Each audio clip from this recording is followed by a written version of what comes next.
Ketika IBC, Indonesia Battery Company, anak usaha berbagai sinergi BUMN, akan membeli perusahaan mobil listrik Jerman, Street Scooter, seharga 170 juta dolar, pikiran manusia normal yang punya hati NKRI garis lucu langsung mikir keras. Ini ada apa? Apa urgensinya? Apa benefitnya buat rakyat? Banyak sudut pandang melihat hal ini sebagai sebuah kejanggalan. Namun dipastikan lebih banyak yang tidak paham what's going on. Apa udang di balik batunya? Murni bisnis atau pesanan atau ada agenda pribadi atau memang buat NKRI? Bagaimana mengukurnya? Sebagaimana sejak awal, di dalam video narasi Bosman yang membahas cara cerdas bernegara, maka kita diharapkan memahami how the world work dan who run the world. Bagaimana dunia ini berjalan atau bekerja dan siapa pengendali dunia. Dunia berjalan saat ini kalau dirangkum adalah menjadi dunia kapitalis alias yang punya kapital yang menjalankan dunia ini. Kaum kapitalis elitis ini ada di top 1% piramida kekuasaan dengan negara atau sebuah pemerintahan menjadi salah satu toolsnya mereka.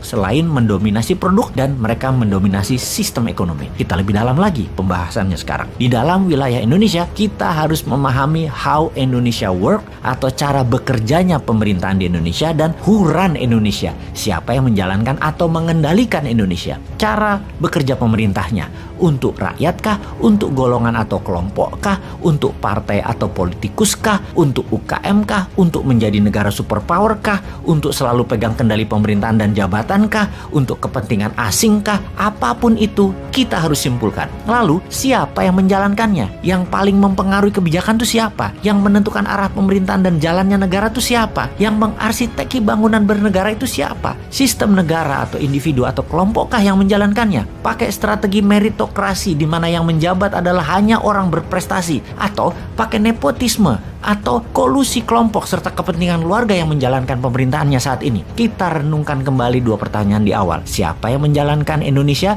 dan bagaimana kerjanya? Sudah bisa kita jawabkah? Kita melihat kepentingan yang lebih besar, yaitu survival of the nation dan nation interest Indonesia saat ini. Apakah akan membuat Indonesia menjadi negara superpower? Apakah membuat Indonesia menjadi berdaulat? Indonesia daulat pangan artinya Indonesia swadaya pangan tidak impor. Daulat energi artinya Indonesia swadaya sumber energi dan tidak impor. Indonesia daulat maritim artinya wilayah laut Indonesia dikuasai penuh kemanfaatannya untuk Indonesia, baik jalur maritimnya yang dipakai asing dipajaki dan laut 100% oleh Indonesia untuk Indonesia 100% hasilnya. Indonesia berdaulat keuangan alias memiliki cukup dana untuk membangun negara tanpa pinjaman. Indonesia daulat kesehatan, Indonesia swadaya sumber kesehatan dan pengobatan. Indonesia berdaulat teknologi, berdaulat pertahanan dan keamanan. Sudah mencapaikah itu semua kedaulatan itu? Apakah selama ini kedaulatan semua sudah tercapai atau semuanya masih ada unsur asing, masih ada unsur import, dan masih ada unsur hutang? Apa kerja kalian 7 tahun ini sih? Apa kerja kalian 20 tahun terakhir ini sih? Mengapa masih hutang? Mengapa masih import? Mengapa sumber daya alam masih dikeduk pakai asing?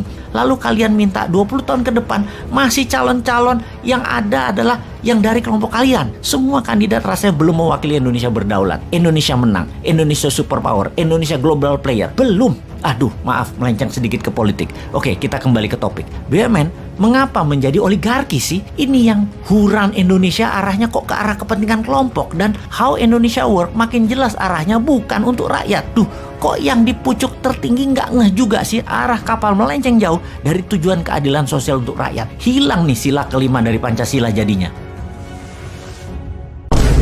Time to plan and action. Sudah terlalu banyak isu ekonomi buruk di negara ini. Stop, saatnya Anda tahu wealth profile bisnis yang cocok untuk kepribadian Anda dan menambah penguasaan baru dalam mengelola cash flow Anda. Ambil peluang ini. Ikuti Bosman Tour 2023. Solo, Malang, Tangerang. Road to Billionaire. Selamat bergabung.